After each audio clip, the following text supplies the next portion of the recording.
This artisanal shack is a blight on our community, Mr. Evans, and it's going to cost you. The words hung in the humid afternoon air, thick with the scent of cut grass and self-righteous indignation. Karen, the president of the Oakwood Preserve Homeowners Association, stood on the perfectly manicured public sidewalk, her arms crossed over a floral print blouse that strained against her considerable frame. She was a woman built like a filing cabinet, full of rules and misplaced authority. In her hand, she held a crisp white envelope, which she brandished not like a piece of mail, but like a weapon. My eyes drifted from her furious, puffy face down to the object of her scorn. My chicken coop. It wasn't a shack. It was a piece of craftsmanship, a miniature barn built from reclaimed cedar with a copper-top cupola and tiny, functional window boxes I planned to fill with marigolds. I'd designed and built it myself, every joint mortised and tenoned, every board sealed against the elements. It was a gift for my 8-year-old daughter, Emily, a small slice of country life in our quiet suburban enclave. It was also, apparently, a declaration of war. I held her gaze, my hands resting on the top rail of my own fence, the physical and symbolic line she dared not cross. I'd learned in the Army that the loudest person in the room is usually the one with the least actual power, and Karen's volume was currently set to 11. "It's going to cost me what, exactly, Karen?" I asked, my voice calm and even. She took a triumphant step forward, planting her sensible walking shoes just inches from my property line. $250 for an unapproved structure," she announced, her voice dripping with smug satisfaction, "and an additional $50 per day until this eyesore is removed. It violates Section C, Paragraph 12 of the Aesthetic Covenants. Lack of architectural harmony." She thrust the envelope through the gap in my fence. I didn't take it. I just looked at it, then back at her. The sheer absurdity of it was breathtaking. I had spent 2 decades as a combat engineer, designing and building structures in places where a lack of harmony meant things exploded. I now owned a successful high-end construction and design firm, Evans Design and Build, that specialized in creating architectural harmony for clients with budgets that could buy Karen's house 10 times over. And this woman, whose only qualification was winning a neighborhood popularity contest fueled by gossip and bundt cakes, was lecturing me on design principles while fining me for a co-op that was better built than her own deck. The raw, unfiltered injustice of it settled in my gut like a cold stone. This wasn't about a chicken coop. This was about power, her power, and my refusal to bow to it. This was the moment the fuse was lit. She mistook my silence for submission, a fatal error on her part. "The check is payable to the Oakwood Preserve HOA, she chirped, her smile tightening. "I'd pay it quickly if I were you, Mr. Evans. The late fees are quite steep."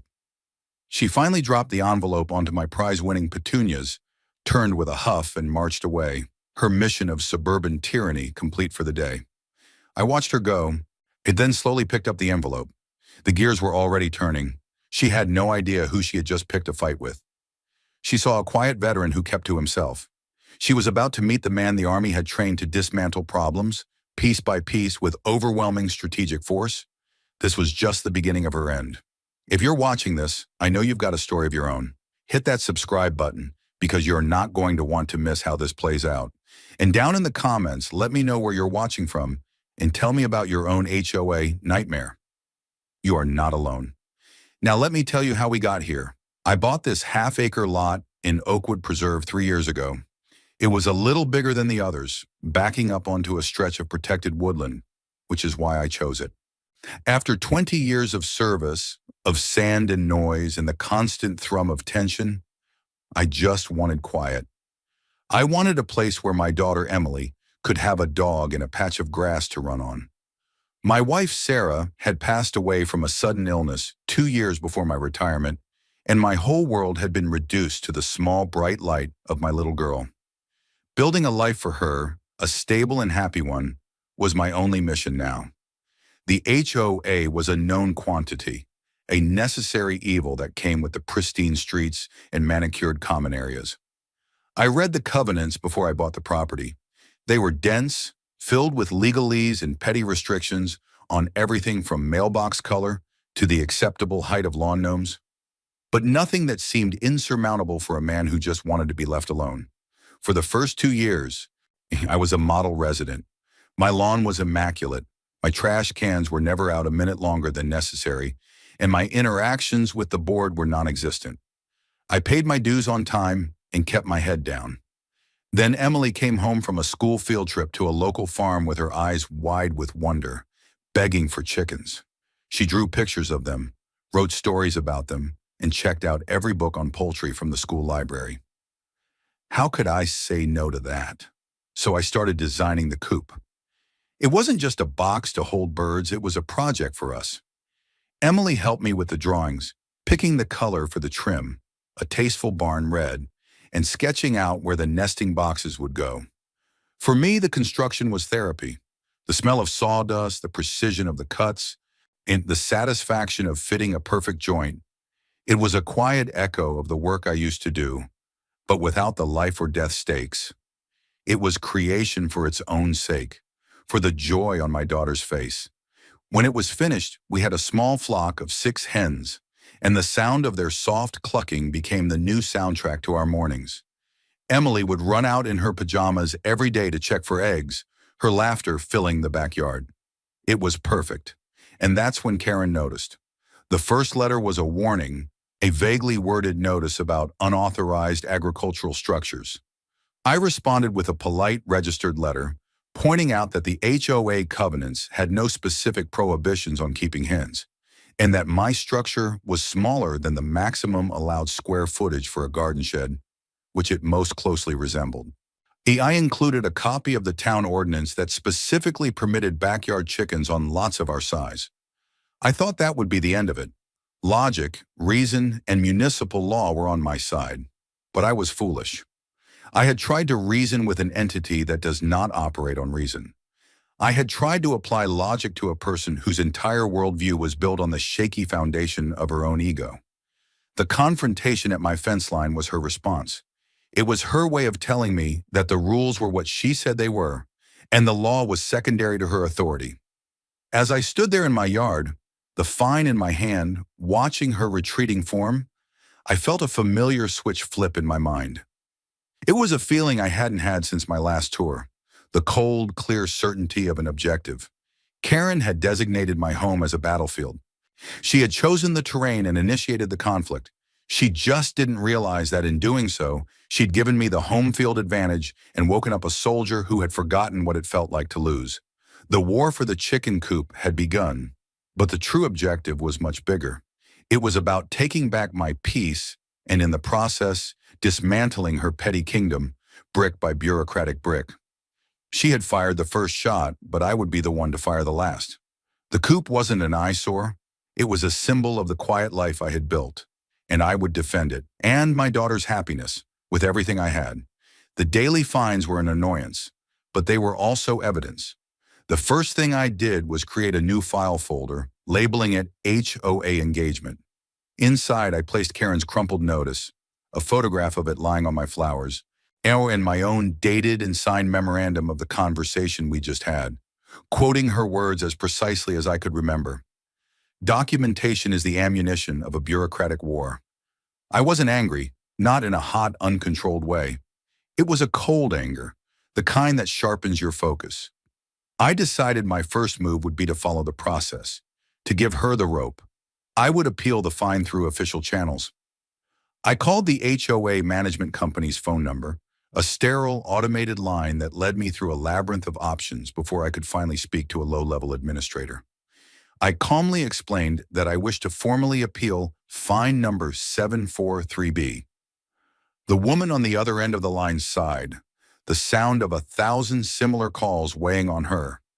She informed me that to appeal, and I had to submit a written request to the Architectural Review Committee, or ARC, and then I would be scheduled for a hearing at their next monthly meeting. When I asked for the specific bylaw my co-op violated, she could only repeat what was on the notice. Section C, paragraph 12, lack of architectural harmony. I asked for a definition of architectural harmony. She paused and I could hear the rustling of papers. It's, she stammered, it has to harmonize, with the community aesthetic. It was beautifully, laughably vague. A rule that means nothing can mean anything. It's a dictator's dream. I thanked her and hung up. The next day, I drove to the soulless suburban office park where the HOA management company was housed. I wanted to see the belly of the beast. The office was decorated in 50 shades of beige, net with wilting ficus trees and framed stock photos of smiling, generic families. I met with the same administrator, a woman named Brenda, who looked perpetually overwhelmed. I handed her my formal, typed appeal. It was a masterpiece of polite, legalistic language. It detailed the co-op's dimensions, materials, and construction methods. It referenced the town's legal ordinances. It respectfully requested a clear, written definition of architectural harmony and a list of pre-approved structures or designs that met this standard. And most importantly, it requested copies of all ARC meeting minutes for the last 2 years, where similar structures, sheds, playhouses, gazebos, were either approved or denied to establish a precedent of enforcement. Brenda's eyes widened as she read it, and this was clearly not the usual handwritten scrawl on a napkin she was used to. "This is very thorough," she said, a hint of admiration in her voice. "The board will review it." I knew the board meant Karen. I was building my paper trail. 2 weeks later, I received an email. My appeal was denied. No explanation, just a single sentence stating the ARC's decision was final. The daily fines would continue. Attached was a summons to appear before the full HOA board if I wished to dispute it further. The meeting was in a week. This was escalation, just as I'd predicted. But in that same 2-week period, something else happened. Something that changed the entire dynamic of the conflict. I was in my home office reviewing blueprints for a commercial renovation project my firm was bidding on when my phone rang. It was an unfamiliar number. "Is this Evans Design and Build?" a man's voice asked. "I'm calling on behalf of the Oakwood Preserve Homeowners Association." I paused, my pen hovering over a structural calculation. My heart gave a little thump. "This is he," I said, keeping my voice level and professional. "My name is Arthur Wembley," the man said. "I'm the head of the Capital Improvements Committee for the HOA. We are undertaking a major project to redesign the community's main entrance, and your firm came highly recommended. We saw the work you did on the Blackwood Creek Clubhouse. Very impressive." I leaned back in my chair, a slow smile spreading across my face. Oh, this was perfect. The universe had a dark, delicious sense of humor. The Blackwood Creek project was one of my flagship designs, a multi-million-dollar job that had won several architectural awards. Of course, they would want that level of quality for their own grand entrance. "I appreciate the call, Mr. Wembley," I said smoothly. "We're always interested in compelling projects." "Excellent. We're in the preliminary stages, but our board president is very eager to move forward quickly. She has a real vision for a grand, welcoming statement piece for the community." I could almost hear Karen's voice in that description. A grand, welcoming statement piece that was really just a monument to her own ego, paid for with other people's money. "We'd like to invite you to present a preliminary concept and budget at our next planning session," Arthur continued. "It would be with me and a few other committee members, and the president, of course. She insists on being involved in the contractor selection." "Of course," I said, my mind racing. I was Mr. Evans, the chicken coop owning scofflaw, and I was also potentially the high-end award-winning contractor they were desperate to hire. Karen had no idea. She had never seen me in anything other than yard work clothes. She didn't know my company's name or what I did for a living. She just saw a nail that needed to be hammered down. I agreed to the meeting. I told Arthur Wembley to send the preliminary project scope and any existing surveys to my office email. We set a date for the following Tuesday, the day before my scheduled hearing about the co-op fine. This was a gift, an opportunity of such beautiful, strategic irony that I couldn't have planned it better myself. I would live a double life. In one, I was the humble resident, being persecuted by a petty tyrant. In the other, I was the sought-after professional, the key to her grandiose vision. I would use one life to gather intelligence and the other to build the trap. Karen wanted to talk about architectural harmony. Fine. We would talk. She just didn't realize we'd be having two very different conversations, and in one of them, I was the one holding all the cards. She was about to hire her own executioner, and I was going to make sure the contract was signed in ink. The next week was a masterclass in psychological whiplash. On Monday evening, I was the accused. I walked into the sterile, fluorescent-lit community clubhouse meeting room, dressed in a simple polo shirt and jeans. I was Mr. Evans, resident. The board sat at a long folding table at the front of the room, a panel of self-important neighborhood judges. Karen was in the center, of course, radiating an aura of absolute authority. Beside her sat Arthur Wembley, a thin, nervous-looking man who avoided my gaze, and two other board members, a woman who knitted through the entire proceeding and a man who seemed to be asleep. A handful of other residents were scattered in the folding chairs, there for their own minor infractions, a discolored mailbox, a rogue garden hose. It was a kangaroo court.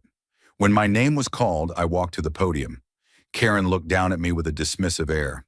"Mr. Evans," she began, her voice booming unnaturally in the small room.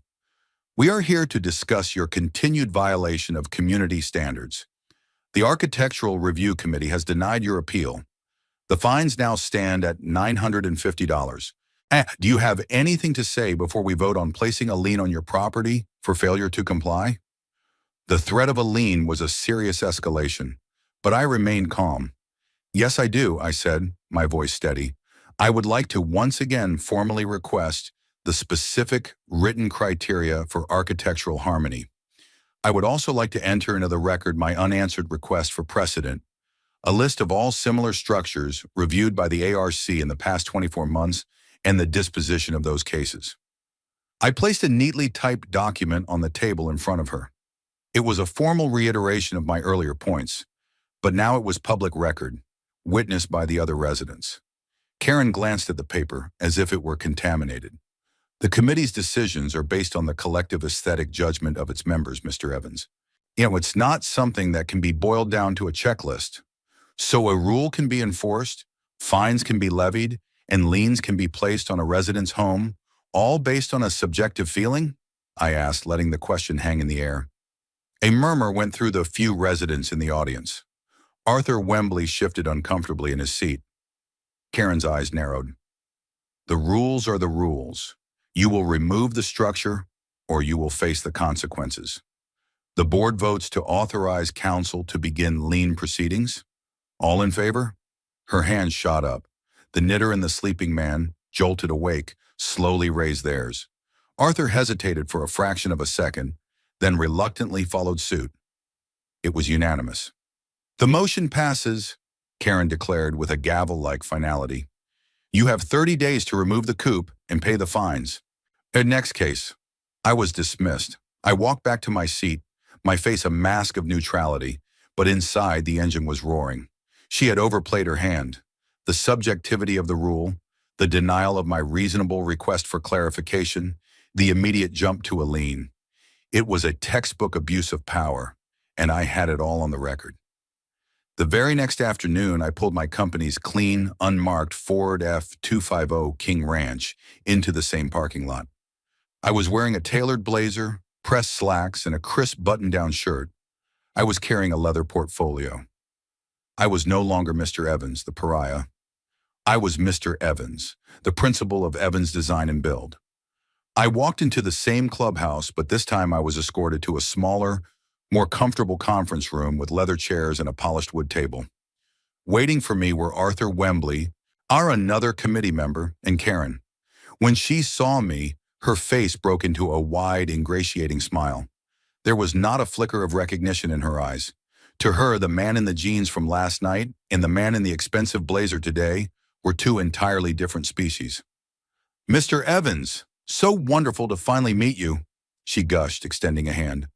"I'm Karen Miller, the board president. We are just so excited to have a firm of your caliber considering our little project."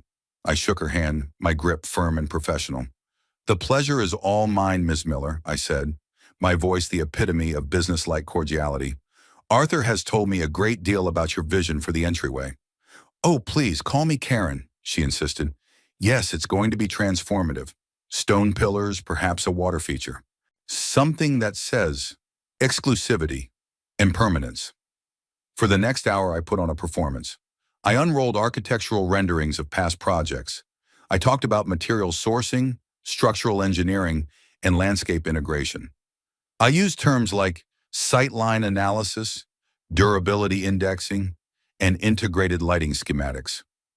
Karen hung on every word, nodding enthusiastically, pretending she understood. She would occasionally interject with a comment meant to sound intelligent. "We absolutely must ensure the mortar color has the right tonal consistency," she'd say, looking to me for approval. "An excellent point, Karen," I'd reply with grave seriousness. "Mortar selection is critical to achieving a cohesive visual narrative." I was feeding her own nonsensical jargon back to her, and she was eating it up. The irony was so thick, I could have cut it with a trowel. I was discussing the cohesive visual narrative of a $250,000 entryway with the same woman who was fining me because my chicken coop lacked architectural harmony. At the end of the presentation, I gave them a ballpark estimate, a number big enough to make Arthur wince, but that made Karen's eyes light up with glee. A big price tag meant prestige. "This is exactly the level of quality we're looking for," she said, practically beaming. "We'll be in touch very shortly, Mr. Evans." Very shortly indeed. As I packed my portfolio, she walked me toward the door. "You know," she said, lowering her voice conspiratorially, "it's so refreshing to deal with a true professional. Some of the people in this community, frankly, they have no taste, no respect for aesthetics. We're constantly fighting to maintain our standards against people who want to turn this neighborhood into a junkyard." I just nodded, a thoughtful expression on my face. "I can only imagine," I said. "Maintaining a consistent vision requires vigilance." "Exactly," she exclaimed, relieved to have found a kindred spirit. "Vigilance. I like that. Well, thank you again for your time." I walked out into the bright afternoon sun, got into my truck, and let out a long, slow breath. The trap was now baited. I drove home, and the first thing I saw was the white of the compliance notice she had ordered stuck to my front door, its official lettering stark against the dark wood. One woman, two realities? She had no idea that the man she was trying to crush and the man she was desperate to impress were one and the same.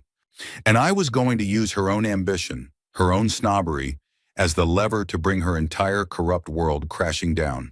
The game was afoot. The next phase of my plan required patience and meticulous organization. I was fighting a war on two fronts. On front one, resident Evans versus the HOA, the fines were piling up. I received another certified letter, this one from an attorney, formally notifying me of the pending lien. It was designed to intimidate, filled with legal threats and deadlines. I scanned it and filed it away in my HOA engagement folder, which was growing thicker by the day. I didn't respond directly. Instead, I started my counter-offensive. My time in military intelligence taught me that conflicts are won with information. An enemy's greatest weakness is often hidden in plain sight, buried in their own paperwork. Under the laws of our state, homeowners have the right to inspect the books and records of their association. It's a right that is rarely exercised. People are busy, intimidated, or simply don't know it exists. I drafted a formal request, citing the specific state statute, and sent it via certified mail to the HOA management company, CCing every member of the board, including Arthur Wembley. I requested digital copies of the last 5 years of all HOA financial records, balance sheets, income statements, detailed ledgers of all expenditures, bank statements, and copies of all contracts over $1,000. I also requested the full unredacted minutes of all board meetings and all ARC meetings for the same period. It was a massive request, a paperwork bomb. They could not legally refuse it without opening themselves up to a lawsuit. Knox, I knew it would cause panic. It was the bureaucratic equivalent of calling in an airstrike. While I waited for that bomb to land, I started working the neighborhood. My direct neighbor to the left was a quiet retiree named George. He was a widower, a kind man who spent most of his days tending his immaculate rose garden. I'd seen Karen talking to him over the fence several times, her posture always aggressive, his always deferential. I decided to start with him. I caught him while he was out deadheading his roses one Saturday morning. "George, got a minute?" I asked, leaning on our shared fence. He looked up, a little startled, as if he wasn't used to being spoken to. "Oh, hello, Mark. Of course. I wanted to ask you something off the record, I said, lowering my voice. Have you ever had any issues with the HOA? With Karen? George's friendly expression clouded over instantly. He glanced nervously toward Karen's house down the street. It's better not to get involved, he said, turning back to his roses. I learned that the hard way. She's trying to put a lien on my house over that chicken coop, I said plainly. He stopped what he was doing and looked at me, his eyes full of a sad, familiar pain. I'm sorry to hear that, son. She's a bulldog when she gets a hold of something. He hesitated, then sighed, the fight seemingly having left him years ago. My wife, Helen, she loved her garden. After she passed, I built a small memorial for her in the back. A little stone bench, a bird bath, nothing fancy. It was where I'd go to, you know, feel close to her. His voice grew thick with emotion. Karen saw it from the street. I said it was an unapproved landscape feature. She cited me, fined me, said I had to tear it down. I fought it for a while, but she made my life a living hell. Letters every day, threats. She got her friends on the board to vote against me. It wasn't worth the stress. I took it down last spring. The story hit me harder than any fine. This wasn't about aesthetics. It was cruelty, pure and simple. George, I said, my voice firm, I'm not taking my coop down, and I'm going to fight her, but I need to know if I'm alone. He looked at me, really looked at me, for the first time. He saw the resolve in my eyes. A tiny spark of the old fight flickered in his. You're not alone, he said quietly. You're just the first one in a long time who's willing to stand up. Talk to the Garcias at number 42. Ask them about their son's playset. Meanwhile, on front 2, Contractor Evans was making progress. I received an enthusiastic call from Arthur Wembley. The committee loved your preliminary concepts, Mr. Evans. We've been authorized by the board to move to the next stage. We'd like to formally retain Evans Design and Build to create a full design package and detailed construction proposal. That's excellent news, Arthur, I said, the professional mask firmly in place. My fee for that phase of the work will be $15,000 non-refundable, credited toward the final project cost if we proceed to construction. There was a pause. 15,000, he repeated, the number catching in his throat. That's a bit more than we anticipated. It's my standard fee for a project of this scope, I said coolly.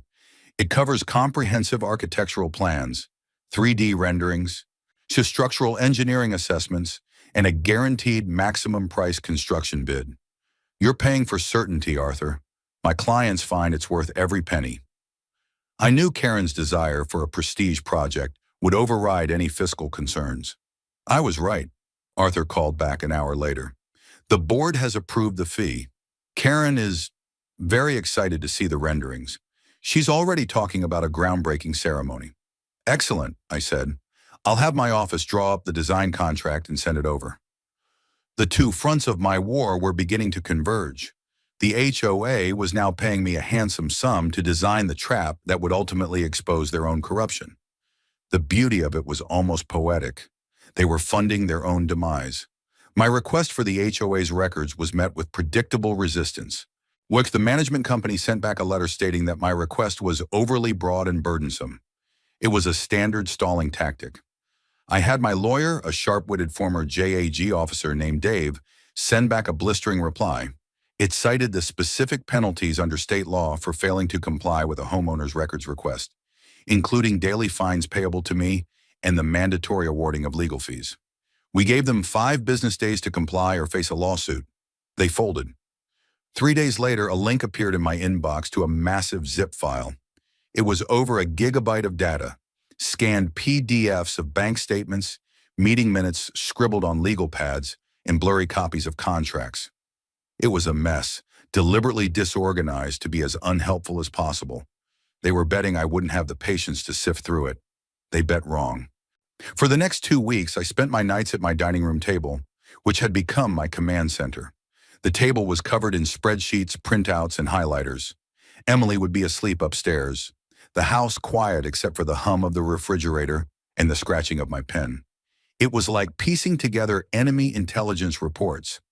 I started by cross-referencing the approved budgets in the meeting minutes with the actual expenditures in the financial ledgers. Discrepancies were everywhere. A $5,000 budget for common area mulching would turn into a $12,000 expense. A pool pump repair for $1,500 was paid to a company called Suburban Maintenance Solutions, LLC. I did a quick search for the company. It had no website, no phone number, and its registered address was a P.O. box in a neighboring state. Was the registered agent for the LLC? A man named Gerald Finney. A little more digging, a quick trip through public social media profiles, and I found him. Gerald Finney was Karen's brother-in-law. It was a classic grift. She was funneling HOA money to her family for phantom services. I kept digging. I found a pattern of waived fines and retroactive approvals for ARC violations, but only for a select few homeowners. A quick cross-reference showed they were Karen's closest friends, the ones who always voted with her, the ones who formed her inner circle. Then there were the victims. I followed George's tip and looked up the Garcias at number 42. Sure enough, there was a string of correspondence and fines totaling over $2,000 related to a backyard playset. The violation? An unapproved color palette. The approved palette for playsets was a specific shade of forest green. Theirs was a slightly lighter cedar brown. The manufacturer didn't offer it in forest green. They were fined into submission and eventually had to pay a painter an exorbitant amount to repaint the entire thing. I printed out the Garcia file. I printed out George's file on his memorial garden. I found a single mother, a plumber named Maria, who was fined repeatedly for her work van being parked in her driveway for more than the allowed 4 hours, even though she often came home late from emergency calls. Yet one of Karen's friends had a classic car up on blocks in his driveway for 3 months with no violations. The pattern was undeniable. It was a racketeering scheme disguised as a homeowners association. Karen wasn't just a bully. She was a crook using her position to enrich herself and punish anyone who wasn't in her circle. The chicken coop was never the issue. I was an outsider, an unknown quantity who didn't attend her neighborhood coffees or kowtow to her authority. The coop was just the pretext she needed to establish dominance. I knew I had enough evidence to take her down on my own. But that wasn't enough. A personal victory wouldn't fix the systemic problem. To truly dismantle her regime, I needed an army. It was time to unite the oppressed. I started with a simple private email. I created a new anonymous email address. The subject line was Oakwood Preserve Community Oversight. I sent it to George, to the Garcias, and to Maria the plumber. The email was brief. You are not alone. I have evidence of widespread, systemic abuse of power and financial mismanagement by our HOA board. If you are interested in seeking justice and restoring fairness to our community, please meet me at my home this Thursday at 7 p.m. Your privacy will be protected. Please do not forward this email. I attached no names, just a house number. They knew who I was. The question was, would they have the courage to show up? Thursday night, I waited. At 6:55 p.m., my doorbell rang. It was George, holding a plate of cookies. Thought these might help, he said, a nervous but determined look on his face. A few minutes later, a car pulled into my driveway. A young couple got out. The Garcias. They looked terrified, like they were attending a clandestine meeting of spies, which, in a way, they were. Just after 7, a work van pulled up across the street. Then a woman got out and walked briskly to my door. Maria. She had her jaw set, her eyes burning with a righteous anger I recognized all too well. They all came. We sat in my living room, the plate of George's cookies untouched on the coffee table. I didn't waste time with small talk. I laid it all out. I put the files on the table, the financial discrepancies, the evidence of embezzlement through her brother-in-law's shell company, the clear pattern of selective enforcement. I showed them the file on George's garden, on the Garcia's playset, on Maria's van. I showed them my own file with the lien threat over the coop. For the first time, they saw that their individual struggles weren't isolated incidents. They were all connected, part of a deliberate strategy of control and corruption. Well, she maintains power by keeping us divided and afraid, I explained, my voice low and steady. She makes each of us feel like we're the only ones. that we're the problem. But the problem isn't us. It's her and the system she's built. I then told them about my double life. I told them that the HOA was in the process of hiring my company for the massive entryway renovation. The room went silent. They stared at me, their expressions a mixture of shock and dawning comprehension. "You're the contractor?" Mr. Garcia whispered, his eyes wide. "She's hiring you while she's trying to put a lien on your house?" "She has no idea it's me," I confirmed. "And that's our leverage. That's the weapon we're going to use to guarantee she can't escape." I explained the plan. I would draw up the next phase contract for the entryway. It buried in the legal boilerplate would be a clause, a Trojan horse, a clause that would force an independent, third-party forensic audit of the HOA's finances before the final phase of construction could begin. A clause she would be so blinded by her ambition to see. "She'll sign it," I said with confidence. "She wants her monument. She's so arrogant, she won't even read the details. And when she signs it, she's not just approving a design contract. She's signing her own confession." The fear in the room began to transform into something else. It was hope, mixed with a healthy dose of vengeful excitement. George, who had been silent for most of the meeting, finally spoke up. "All these years," he said, his voice trembling slightly, "I just took it. I thought it was easier. I let her desecrate the memory of my wife to buy a little peace. I was wrong." He looked around the room at the faces of his neighbors. "What do we need to do?" he asked. The Community Oversight Committee was officially born. We spent the next 2 hours strategizing. We would all begin formally documenting every interaction with the HOA. We would file our own records requests, creating a chorus of inquiry.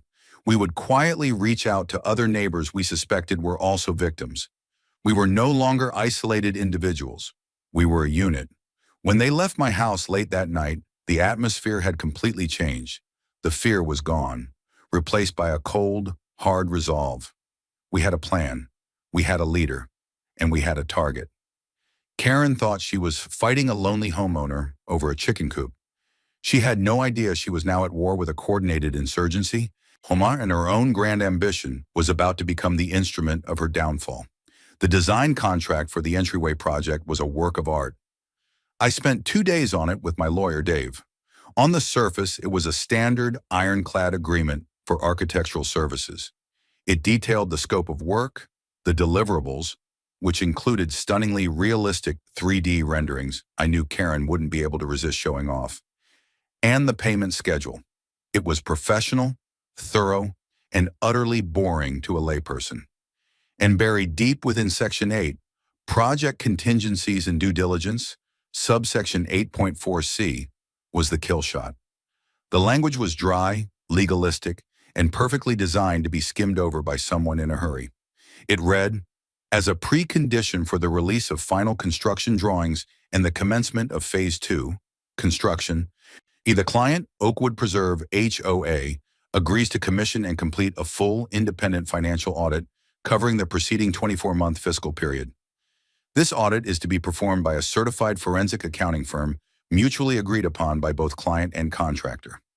The purpose of this standard due diligence is to verify the client's fiscal solvency and ensure the proper allocation of community funds toward this capital improvement, thereby protecting both parties from future financial or legal liabilities. All work by the contractor will be paused pending the satisfactory completion and review of said audit." It was beautiful. I presented it not as a demand, but as a favor to the HOA, a way to protect them. In the cover letter I sent with the contract, I wrote, "This clause is a standard part of our process for large-scale community projects, ensuring transparent and responsible fiscal management for the residents you represent." I sent the contract package via courier to Arthur Wembley. The bait was in the water. I spent the next few days working on the actual design. I had to deliver on my promise of a transformative entryway. My team and I created a design that was genuinely beautiful. Elegant stone pillars with inset lighting, tasteful landscaping with native plants, and a gracefully curved retaining wall. The 3D renderings were photorealistic. I wanted to make the prize so tantalizing that Karen would sign anything to get it. While I played the part of the diligent contractor, my Community Oversight Committee was mobilizing. George, it turned out, was the neighborhood's quiet historian. See, he had lived in Oakwood Preserve since it was first developed. He started a spreadsheet documenting Karen's rise to power, recalling every past dispute, every family that had moved away after a run-in with her. The Garcias, emboldened, sent a formal request for the minutes of the ARC meeting where their playset was discussed. Maria started a logbook with photos and timestamps every time she parked her van, creating a mountain of evidence of her targeted harassment. The ripples were starting. The HOA management company was suddenly fielding multiple, specific, and well-documented inquiries. They were no longer dealing with a single, disgruntled homeowner. They were dealing with a coordinated effort. A week later, Arthur called me. "Mark," he said, and I could hear the stress in his voice. He had started calling me Mark now in our private calls, a sign of his growing anxiety. "We have the signed contract. Karen is ecstatic about the renderings. She's already showing them to people." My heart gave a little leap. "Excellent, Arthur. I'm glad the board is pleased." "Yes, well, most of them are," he said, lowering his voice. "Our treasurer, a fellow named Bob, had some questions about the audit clause. Section 8.4, see?" So someone had read the fine print. Bob the treasurer. I made a mental note of his name. "It's a standard clause, Arthur," I said calmly, projecting absolute confidence. "It protects the HOA from any suggestion that you're mismanaging funds for a vanity project. It's about transparency. In this day and age, you can't be too careful. It shows the residents you're being responsible with their money. Frankly, I'm surprised Bob would see that as a problem." I had framed it perfectly. To argue against the audit was to argue in favor of secrecy and fiscal irresponsibility. That's what Karen said," Arthur admitted, sounding relieved. "She told Bob he was being paranoid and that it made us look more professional. She told him to stop holding up progress." Of course she did. Her ego wouldn't allow a lowly treasurer to question a clause that a high-end contractor deemed standard. She had bulldozed her own last line of defense. Her arrogance was my greatest ally. "So we're good to go?" I asked. "Yes. I'm countersigning it now. The initial payment of $15,000 will be wired to your firm by the end of the day." "Perfect," I said. "We'll get right to work on the detailed construction drawings." I hung up the phone and allowed myself a moment of grim satisfaction. The trap was not only set, it was signed, sealed, and paid for. Karen had just spent $15,000 of the residents' money to legally obligate herself to the one thing that could destroy her. While Contractor Evans was cashing the HOA's check, Resident Evans was receiving his most aggressive notice yet. It was a formal notice of intent to lien, taped conspicuously to my front door for all my neighbors to see. It was a public shaming. The total amount, including fines and newly added legal fees, was now over $4,000. The notice gave me 10 days to pay in full and remove the Coop, or the lien would be officially filed with the county. This was her power move, her final checkmate. She thought she had me.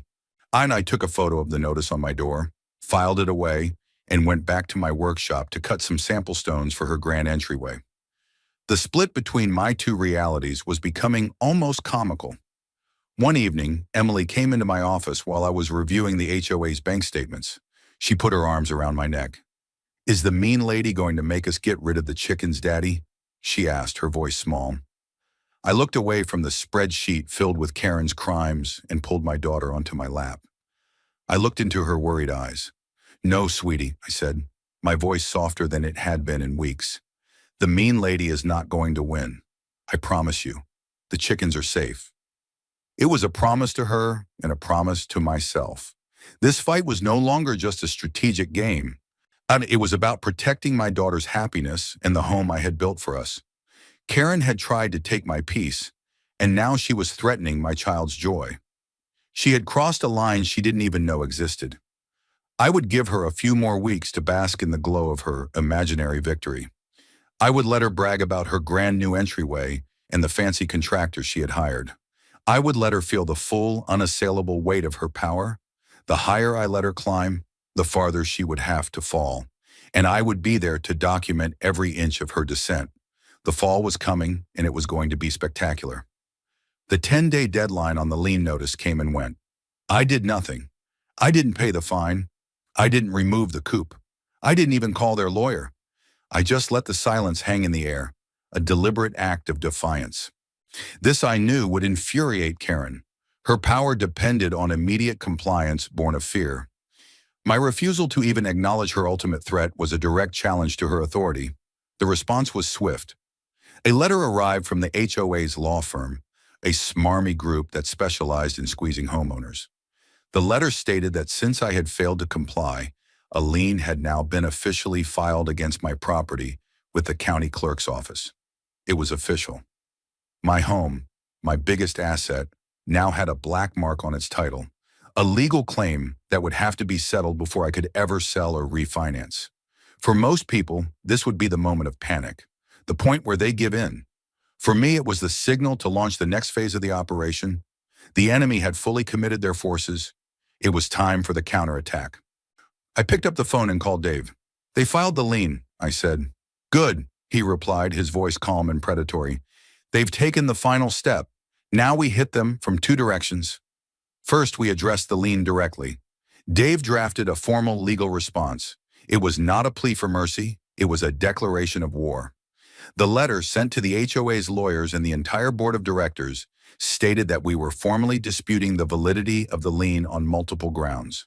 Ground one, the underlying rule, architectural harmony, was unconstitutionally vague and arbitrarily enforced. Ground two, the HOA had acted in bad faith by refusing my repeated, documented requests for clarification and precedent. Ground three, we had evidence of a pattern of selective enforcement, and we were prepared to name names and file for discovery, which would involve deposing Karen and other board members under oath. The letter concluded by stating that if the lien was not immediately removed, we would file a lawsuit against the HOA for slander of title, seeking not only the removal of the lien, but also punitive damages and all associated legal fees. We were no longer defending, we were attacking. This letter would land on the board's desk like a grenade, but it was the second letter, the one I sent a day later, that was the real bombshell. This one was on my Evans Design and Build letterhead. It was addressed to the full board of directors, care of Arthur Wembley.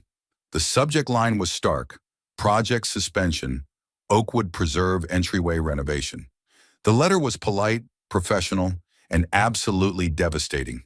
It began, "Dear board members, on this letter is to formally notify you that, pursuant to Section 8.4C of our legally binding contract signed on date, all work on the Oakwood Preserve entryway renovation project is hereby suspended, effective immediately." I let that sentence sink in before continuing. As you know, our contract stipulates that an independent financial audit is a required precondition before moving to the construction phase. To date, the HOA has not initiated this contractually mandated audit. Therefore, Evans Design and Build is forced to halt all further design work, material procurement, and scheduling until the HOA is in compliance with the terms of our agreement. I then twisted the knife, framing my action as a reluctant necessity to protect the community. We cannot, in good conscience, proceed with a major capital expenditure on behalf of the community without the fiscal transparency that this audit provides. To do so would be professionally irresponsible.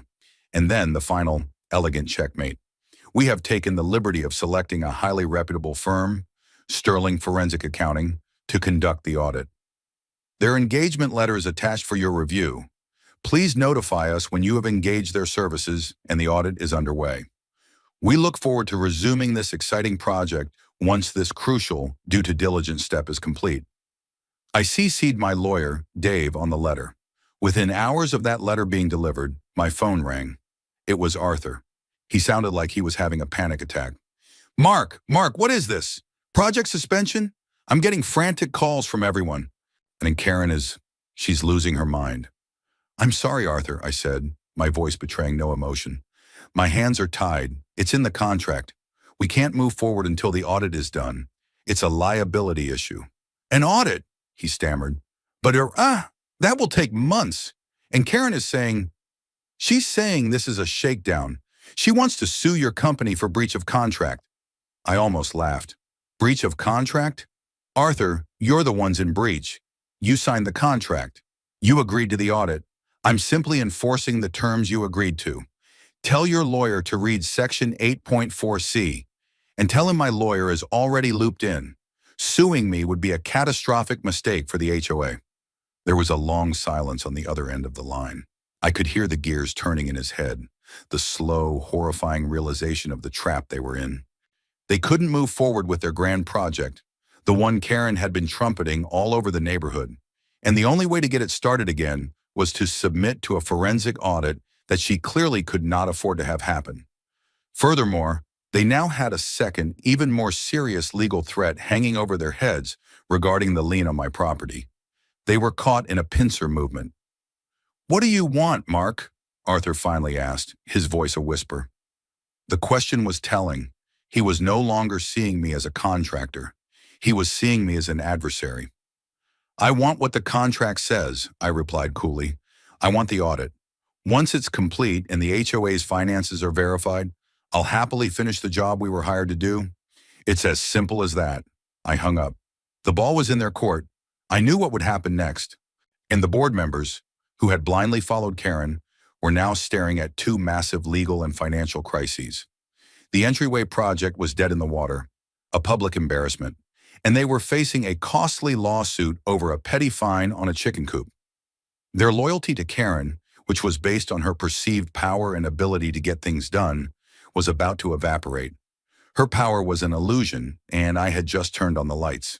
She could either agree to the audit and be exposed as a crook, or refuse the audit and be exposed as an incompetent leader who had botched the biggest project in the community's history.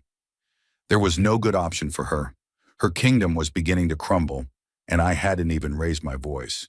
I had simply used her own rules, her own contracts, and her own arrogance against her. The next move was hers, and I had a pretty good idea what it would be: a desperate public attempt to save face, and that's exactly where I wanted her.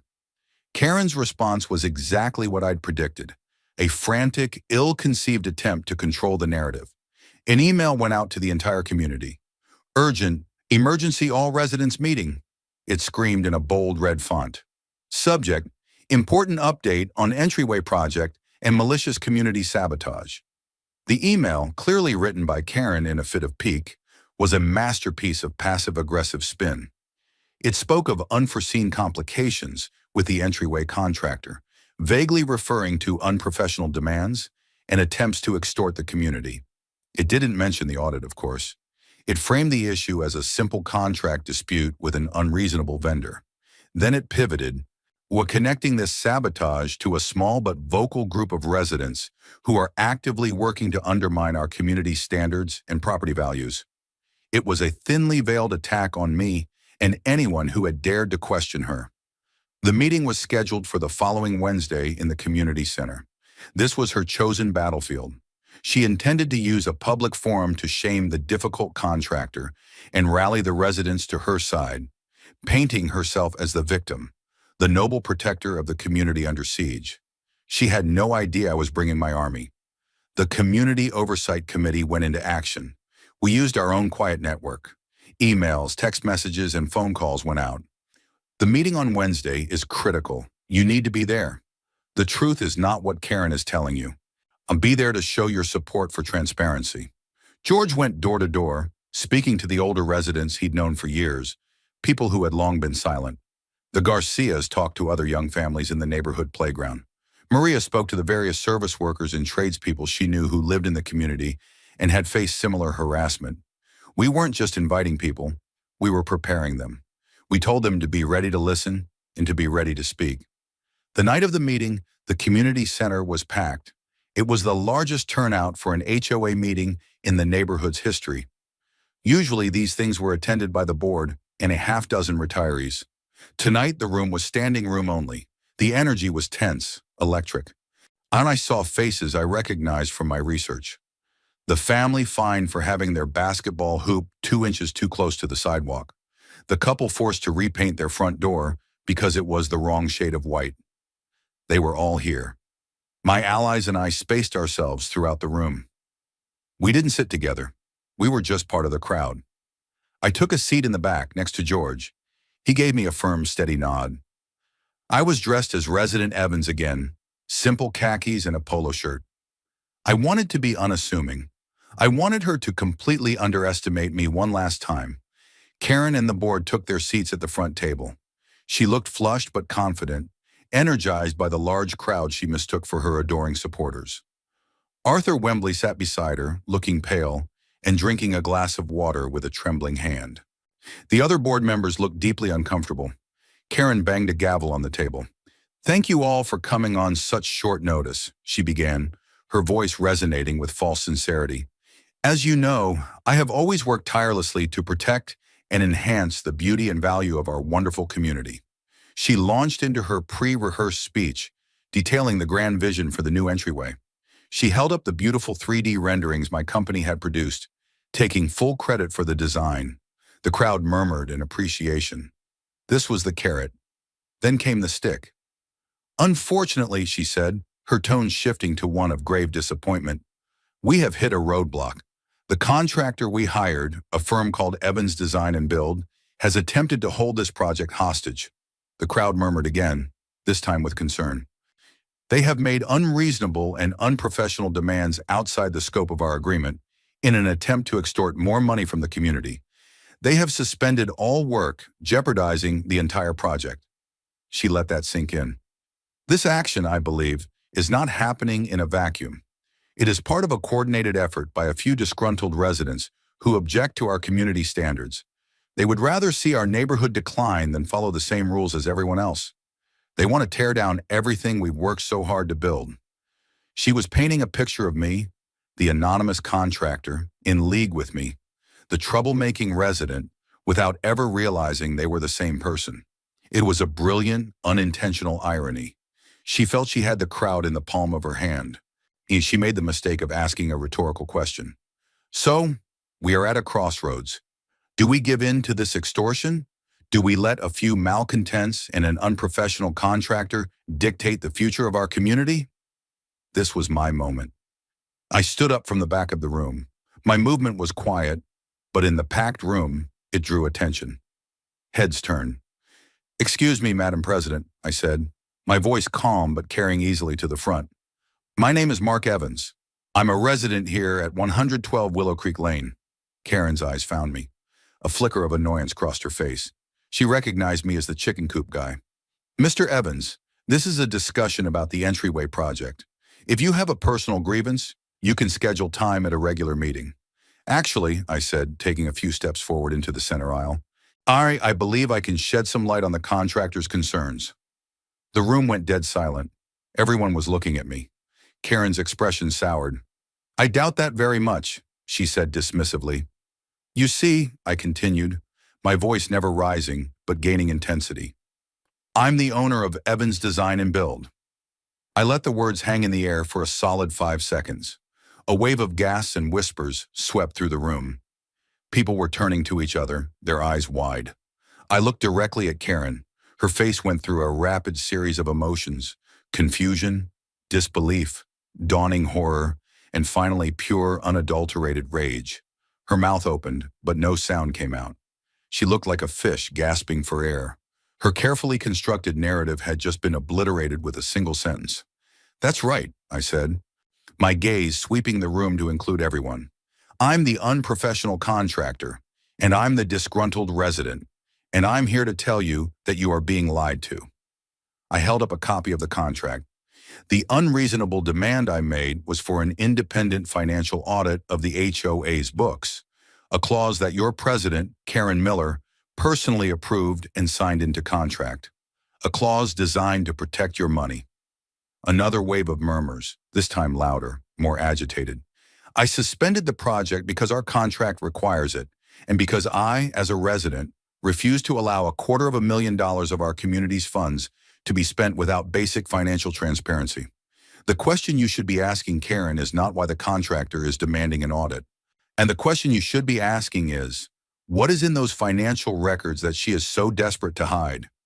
Chaos was beginning to erupt. Karen, finally finding her voice, banged the gavel furiously. "This is out of order. You are slandering this board." But it was too late. I had lit the match. Now it was time for the inferno. George stood up. "He's right. His voice, stronger than I'd ever heard it, rang out. My name is George Franklin. I've lived here for 30 years. This woman, Karen Miller, used threats and fines to force me to tear down a memorial garden I built for my dead wife. Is that protecting community values? Then Mr. Garcia stood up, his wife beside him. And she fined us thousands of dollars because our children's playset was the wrong shade of brown. Maria the plumber stood. She harasses me constantly for parking my work van in my own driveway, while her friends leave their junk cars out for months. It's not about rules. It's about control. One by one, they stood. A dozen voices, then 2 dozen. A tidal wave of grievance and anger, pent up for years, was finally unleashed. The room was in an uproar. It was no longer a meeting. It was a revolution. Karen was pale, her face a mask of disbelief as her entire base of power dissolved before her very eyes. She looked from side to side at her fellow board members, pleading for help. But they were already backing away from her, their faces grim, seeing the pitchforks and torches being lit. She was alone, and she was finished. The emergency meeting had devolved into a public tribunal, and Karen was the sole defendant.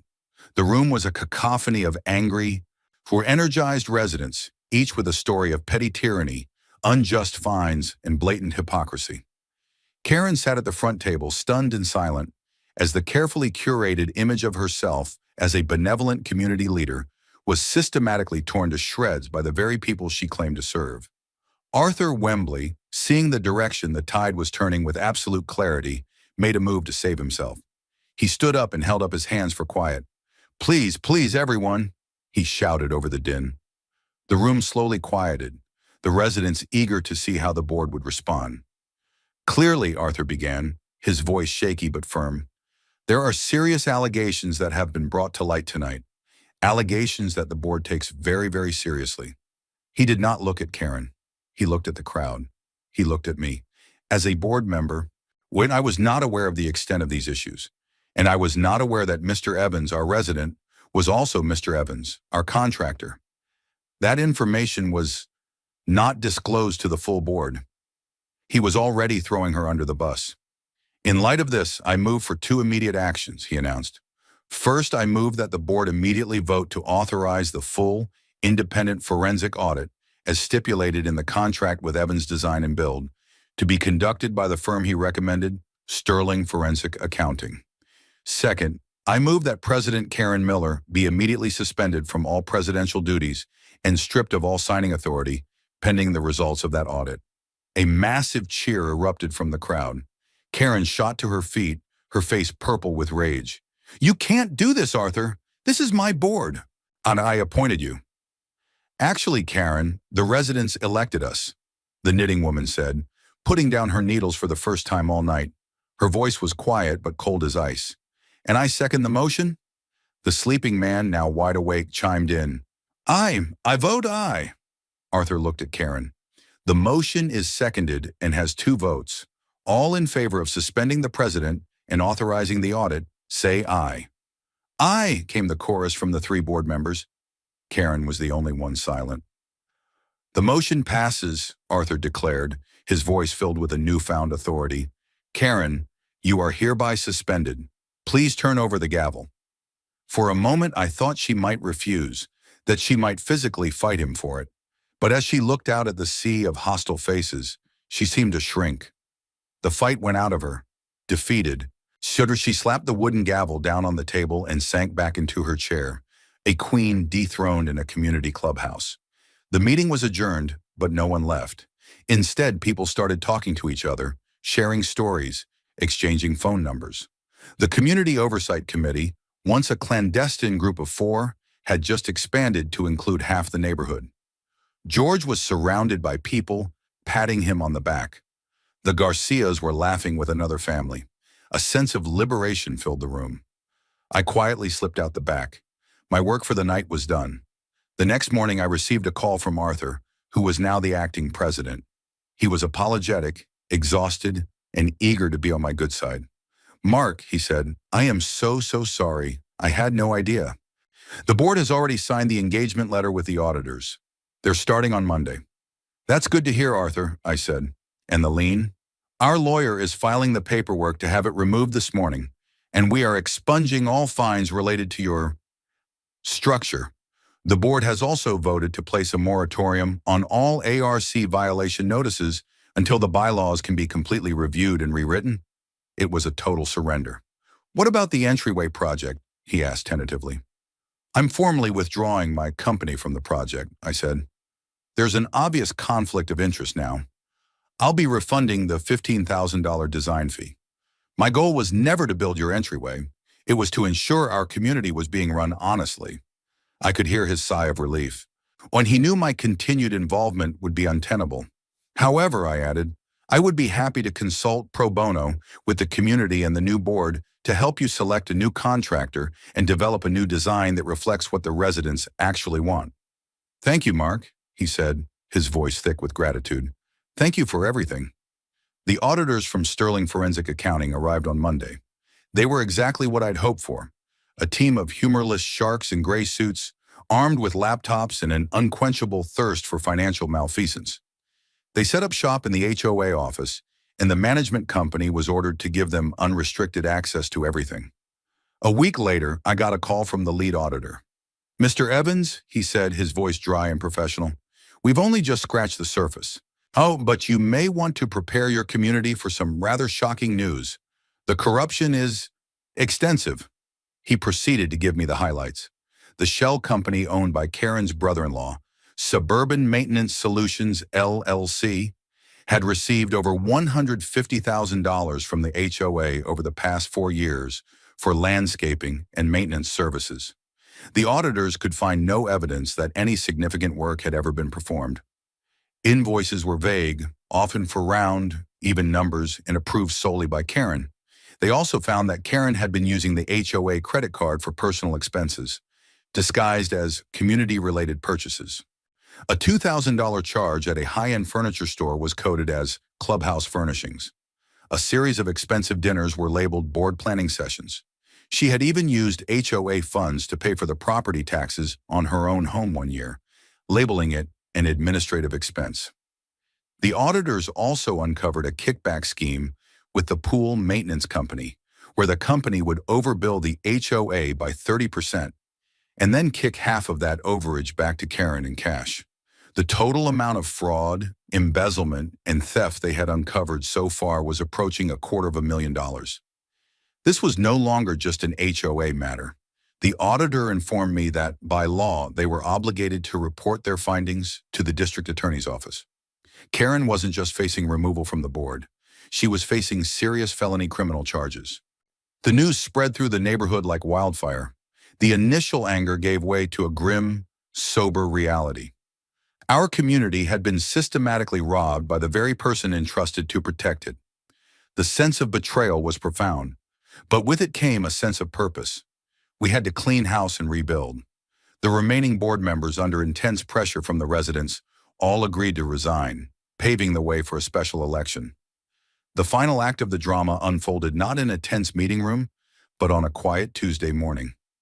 I was out in my front yard replacing the petunias Karen had crushed with her envelope what felt like a lifetime ago. A plain black sedan with government plates pulled up in front of Karen's house. 2 people in suits, a man and a woman, got out and walked up to her front door. And they were detectives from the DA's white-collar crime unit. I didn't stare. I just kept working on my flower bed, another quiet resident tending his garden. But I was aware of every moment. I saw the door open. I saw Karen's shocked expression. I saw them speak to her for a few minutes, and then I saw them lead her out of the house. She wasn't in handcuffs, not yet, but her posture was one of utter defeat. Her face was pale and slack, the mask of arrogant authority finally and completely gone. She looked small, pathetic. As they led her to their car, she happened to look across the street. Her eyes met mine. There was no anger in her gaze, no fire. There was only a hollow, dawning recognition. In that moment, I think she finally understood. She hadn't been defeated by a complex legal strategy or a financial trap. She had been defeated by a chicken coop. She had been defeated by a memorial garden for a dead wife. She had been defeated by the color of a playset. She had been defeated by the combined weight of 1,000 small cruelties, each one a stone that I had simply gathered and placed on the scales of justice. I didn't smile. I didn't gloat. I just gave her a slight, almost imperceptible nod. Then I turned back to my flowers. She was no longer my problem. She was the state's problem now. The fallout was swift. Karen was charged with multiple felonies, including embezzlement and wire fraud. Her brother-in-law was also charged as a co-conspirator. The story hit the local news, a salacious tale of suburban corruption. The Oakwood Preserve HOA became infamous for a week, a cautionary tale for other communities. But inside our neighborhood, something remarkable was happening. The special election was held. The ballot was filled with new names, new faces. George, despite his initial reluctance, was urged by dozens of his neighbors to run for president. They didn't want another power-hungry leader. They wanted a decent, honest man who cared about his neighbors. He won in a landslide. The Garcias and Maria the plumber also won seats on the new board. The first act of the new board was to call a community-wide bylaw reform summit. For 3 consecutive weekends, residents gathered in the clubhouse, the same room where Karen had held her kangaroo court, with copies of the old covenants, highlighters, and sticky notes. Led by the new board, we went through the rule book line by line. We debated. We compromised. We voted. We threw out all the vague, subjective rules like architectural harmony. We replaced them with clear, simple, and fair guidelines. We built in processes for transparent appeals. We created strict oversight for all financial matters. We weren't just erasing Karen's legacy. We were building a new foundation for the community, one based on respect and common sense, not fear and control. The Entryway project was put back on the table, but this time, the design was chosen by a community vote from 3 options presented by different contractors. The final design was simpler, more natural, and a fraction of the cost of Karen's proposed monument to herself. It was something that truly represented the community, not just one person's ego. A few months later, on a warm Saturday afternoon, my backyard was filled with people. I was hosting a neighborhood barbecue. Hey, the grill was fired up, kids were running through the sprinkler, and the sound of laughter filled the air. George was there, holding court by the new community-approved compost bin. The Garcia's son was showing my daughter, Emily, how to properly hold a chicken. Maria was talking with a few other neighbors about starting a tool-sharing co-op. The centerpiece of the party, the unofficial guest of honor, was the chicken coop. People would wander over to it, admiring the craftsmanship, tossing scratch to the hens and shaking their heads with a smile. It was no longer a symbol of defiance. It had become a symbol of our community's rebirth. A reminder that one person armed with patience, documentation, and a belief in what's right can stand up to a bully. And that when one person stands up, they often find they are not standing alone. Emily came running up to me, her face bright with joy, and handed me a freshly laid brown egg, still warm from the nest. "Look, Daddy," she said. "Esther laid an egg. Isn't it perfect?" I took the egg from her, its surface smooth and flawless. I looked from the egg in my hand to the scene in my backyard. My daughter safe and happy, my neighbors united, the quiet hum of a community at peace. "Yes, sweetie," I said, my voice thick with a satisfaction that ran deeper than any victory. "It's absolutely perfect." The war was over. We had our home back, and the chickens in their sturdy, well-built, and harmonious coop clucked on, completely unaware of the revolution they had started.